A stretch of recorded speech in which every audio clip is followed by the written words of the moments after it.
Welcome back to the Hockey Show, and today we are talking about the 10 worst NHL contracts according to the Bible of Hockey, The Athletic. Now, I saw a lot of people talking about this list, and I personally just ran into it on my own. I was just looking up hockey things. I was bored yesterday, and I made the board, and I was like looking, and I saw their list, and I was like, oh, I always like looking at top 10 things. We're human. We all like to. So I looked at it, and I read it, and I was like, I disagree with this, and I was like, I'm going to make a video about it. But I wanted to make a video, and I thought I'd be the only one. I've got it. And then I saw every Instagram page and channels talking about this exact list, and I was like, oh, well, I guess everyone else had the same idea. So, but I personally hate The Athletic. I think sometimes they definitely have some amazing in-depth articles about certain players and just some really interesting stuff. But when it comes to their opinions and stuff, I think they're like the CNN of sports, because I feel like they just think they know everything, and everyone for some reason just believes them for some reason. But I disagree. Starting with their number one worst contract in the NHL, Jonathan Huberdeau, 52 points last year, 12 goals for $10.5 million. $10.5 million. That is absurd. That was at least it was before, an eighth of a team's entire salary cap. An eighth of it. You have 8 pieces of pie, and he took all of it for 50 people to take a split from. That is nuts. And 8 years left at it. He'll be 38 when it ends. He's already 30 years old. It'll finish in 2030 to 31. I will be so much older by that time, and so will he. But he's 30 years old, and he is going right out the door. And I agree. Is this the worst contract in the NHL? I want to say yes, so bad, but to me, it's Jonathan Huberdeau is also on a very bad team. The Flames are one of those organizations, even when they were doing so good going into the playoffs, I have videos talking about it back then, that, I just never believed in the structure of this team. I thought they were a team that was just held up by the bootstraps of a very good top line and good goaltending that lifted them into playoffs, and they were lucky to be there. Because what playoff success did they have when they were in their, little reign of playoff runs? None, really. They didn't get far. They didn't do very good. It's not like they ever really were potential champions. They were just kind of skating by and getting in, and were kind of the Maple Leafs, just had the perfect formula for the regular season, but their off season were horrible. And to me, Huberdeau feels like one of those guys. I mean, he's an assist guy first. Look at him, 40 assists this year, right?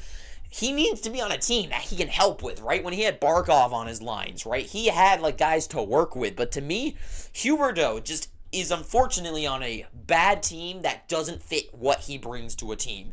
He brings awesome offense, but he's a feeder, right? He's a feeder, and he doesn't have that to me. To me, I would absolutely, what for some reason everyone in the whole fucking world believes is not the worst contract, and I don't understand it, is freaking Darnell Nurse's contract. $9.3 million. 9.3 for 6 more years. My only issue is, at least with Huberdeau's contract, you saw hope with him, right? You saw a reason. When it was first signed out, I was like, man, that's crazy, but for what he brings, and now everyone looks bad at it. Hindsight's always 20/20, right? But why was Darnell Nurse ever, in the first place, given $9.3 million? Ever. What in God's earth was ever shining about him to make him better paid than Cale Makar, than Dougie Hamilton, than Alex Pietrangelo, or roughly around Alex Pietrangelo, don't quite remember right now, around the same region of Quinn Hughes, and I can name every single defenseman under the sun, and it's just Miro Heiskanen. Defensemen are supposed to either be one of 3 things, either they are a Victor Hedman type, where they're huge but also can get a bunch of points, just the best defenseman in the world, be a Cale Makar, where they're just supremely talented and bring so much offense, or they're I don't know, some just amazing defensive shutdown machine, right? Like one of those three things, right? But $9.3 million is the Victor Hedman range, which is the supreme shutdown machine that can also get points on the board and can be the anchor for your team.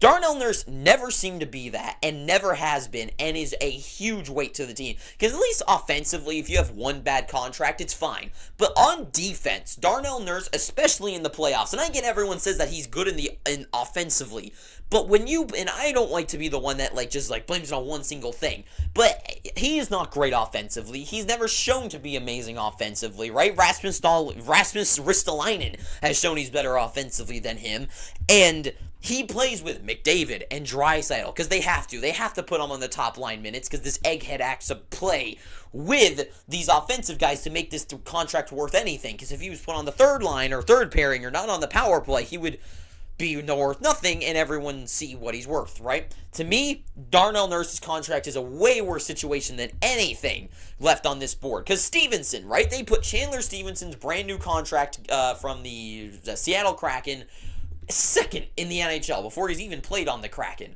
A team that is really needing a top two centerman to help out some of the younger talent, just give them a little bit more of that veteranship, that smart play. Now, sure, is Stephenson worth $6.3 million, especially for 7 years at 30 years old? No. I would definitely say he's someone that is maybe worth $5 million would be an overpay, but would be, for what he has accomplished recently, is what a contract for him would be worth. But I would say he's definitely worth more of a 4, maybe a little less than that kind of deal. He's a solid second line for a contending team where they've got other players to surround him with. But him being that anchoring centerman just is not who he is, right? He's not like Matty Beniers. He's not he's going to be secondary to Beniers, right? And lift some of that centerman weight off of him, I guess. But to the Kraken, a team that is slowly aspiring to be a playoff running team, has some really good young talent.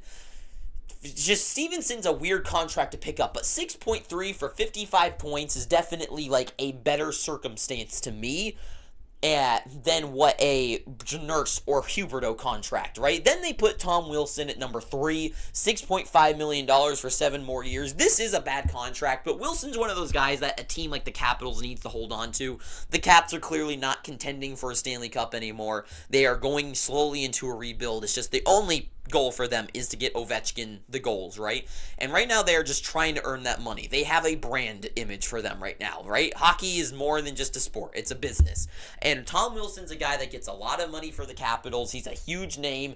And for him to go somewhere else, it would be why the Maple Leafs are never getting rid of Marner. Even if they wanted to contend for a Stanley Cup, Marner brings in a lot of money for the team, and he also gets a lot of money for them. Just it's a perfect circumstance for them, just not when it comes to actually winning titles. Tom Wilson, he is a Capital, right? He is a Washington Capital. He's going to be here for life, 7 more years at 30 years old. He's not going anywhere. And the Capitals, I don't think had any intention ever of losing him. He's never been a huge points guy. 24 goals, 48 points this last season. Even before that, he's never been huge. Sure, he had his years, but he is a name on this team. He's a franchise player, and is it a bad contract? Yes, but are the Capitals really trying to contend? Not really. So to me, it's kind of whatever. It's kind of a wash. It's not like the Capitals need to have a great contract situation right now. Colton Parayko at number 4. I never understood this, why everyone thinks this is the worst contract. He's an incredible shutdown machine, and yes, his points are absolutely abysmal, but he's all defense. And for the time when he signed this contract, it felt like the Blues still had hopes of being a potential playoff team and still trying to keep things running for the organization and keep something going. But 6.5 for him and being that, just that huge defensive anti-offense bullet, right? That one makes sense to me. If you're a superstar at a single task, it makes sense to get 6.5, especially if you're another team a team that could really use some amazing defense, like the Oilers.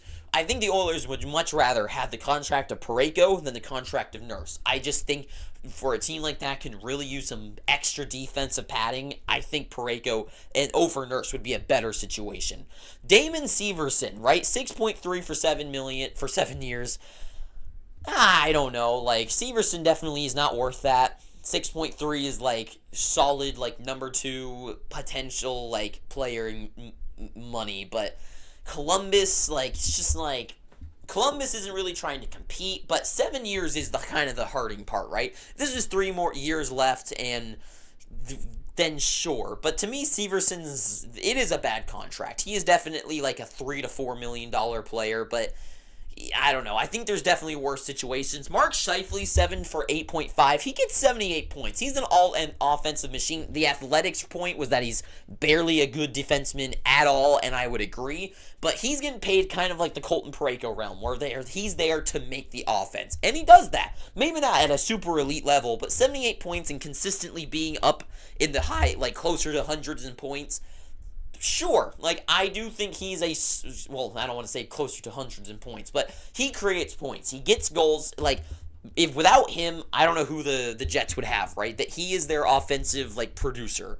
And to me, it's not the worst thing in the world. But for being 31 already, 7 more years definitely was a weird contract to assign to a guy like that at this point. I definitely think he is definitely more of like a 6.5, because that extra $2 million is like, you do great on both ends of the ice, and especially for like a place like Winnipeg and Scheifele, like, I don't know, that it is a weird contract, and I don't know, but to me it's not the worst. Couturier does kind of suck. He's been so injured, so it's kind of hard to really judge him at this point. 47 points, but he's like a good defensive guy as well. But he does bring some good points padding. He's also been very injured lately, so maybe now, and also the Flyers kind of suck, so it is kind of hard to judge him recently. Like, is it a bad contract?